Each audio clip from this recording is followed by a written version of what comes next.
Another invaluable resource for improving listening comprehension in English are audiobooks. They are like normal books, but in audio version. The audiobooks are great for learning in places where it is not possible to read for any reason. For example, when we are in a car or in the bus, or simply to vary the type of study we do. It is like listening to music, but improving in English and learning new things. To find audiobooks in English to download from the internet, we can do it in the same way we did with ebooks.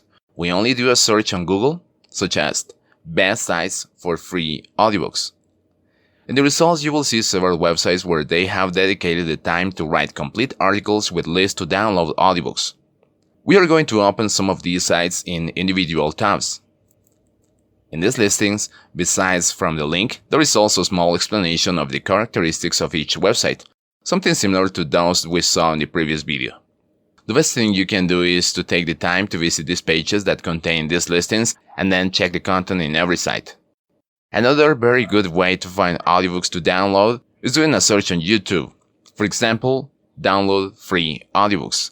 In the results, you will see many videos where someone is explaining step by step how to download audiobooks from different places on the internet.